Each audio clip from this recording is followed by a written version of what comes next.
麻婆豆腐的做法并不难，可是很多人在家总是做不好，大概率是做错了2点。大家好，我是大叔阿斗，今天给大家分享最正宗麻婆豆腐的做法，牢记3饭3不饭，在家也能轻松做出麻辣酥香、鲜嫩整烫的麻婆豆腐。首先剁一些肉末，麻婆豆腐我们放牛肉末，不放猪肉末，因为牛肉末香味浓郁，炒出来更酥。牛肉末我们选1肥9瘦的或者全瘦的都可以，这个主要看个人喜好。牛肉末我们不要剁得太细，要有一定的颗粒感，吃起来才会更香。全部剁好后，先放入个盘中备用。下一步我们准备豆腐。麻婆豆腐这道菜我们放嫩豆腐，不放老豆腐，原因很简单，只有嫩豆腐才能突出嫩的特点。我这次买的豆腐表面不规则，我们先把它切成1.5厘米左右的厚片，然后把厚片的边修一下，把表面切平整。切下的部分可以用来做炸豆腐丸子，再把修好的豆腐对半切开，然后改刀切成小方块。好了，换了2盒豆腐，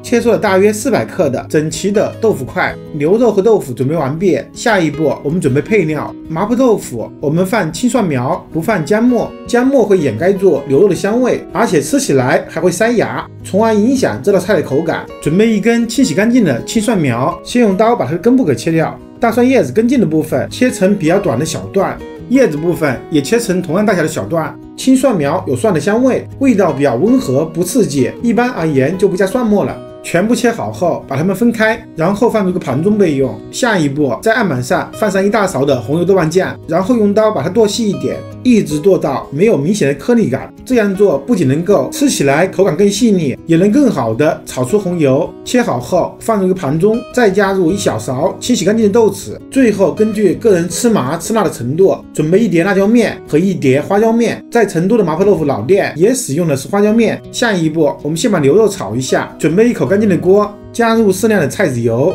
我们冷油下入肉末，这样做肉末彼此之间不容易发生粘连。一边加热一边炒，随着温度的升高，肉末开始逐渐变色，并且还会不断的产生水汽。随着不断的煸炒，水汽逐渐消失，肉末炒干的水分也变色了。炒干后加入点盐，大约1克，让牛肉末入底味。要把牛肉末炒到酥脆，一直炒到牛肉末颗粒分明，煸炒时有沙沙的感觉，就可以添出来放入一个盘中备用。这个时候吃起来牛肉末特别的酥，但是口感偏硬，不用担心，待会煮一下口感刚刚好。下一步，起锅烧水，快要沸腾时加入点盐，这样煮豆腐不易碎。水开后，把豆腐小心的放入锅中，烫个20秒就可以了，主要是为了去除让人不愉快的豆腥味。然后倒出来沥水备用。如果不是马上烹饪的话，就要放入冷水中，把豆腐浸泡一下，否则会因为太热了，豆腐粘在一起。把锅洗净擦干，我们加入点菜籽油，这里的油不要太多，油太多豆瓣酱炒不酥。油热后，我们下入全部的豆瓣酱，开小火把豆瓣酱炒一下，要把它炒干炒酥，炒出红油，也同时去除豆瓣酱中的豆腥味。炒到一半的时候，加入豆豉，继续煸炒。把豆瓣酱炒酥后，加入1勺辣椒粉，继续煸炒，把辣椒粉炒均匀，炒出它的香味。下一步就可以加开水了，有条件的话最好加入牛骨汤。接着我们把豆腐小心的放进来，一边加热一边用勺子背轻轻的推一下，然后就可以调味了。加入生抽1汤勺，大约15克，加入料酒1汤勺，也大约15克，再加入1点胡椒粉，1点白糖提鲜，还是用勺子背把它们推匀，用小火把豆腐煮个3到5分钟，让豆腐可以吸收调味品的味道。时间到，我们调成大火，把汤汁收一下，再把比较耐煮的青蒜苗的根茎部分放进来，然后倒入全部的牛肉末，大约再煮1分钟，让豆腐、青蒜苗以及牛肉的香味逐渐融合。汤汁减少到1/3的时候，就可以开始勾芡了。麻婆豆腐勾芡要分3次，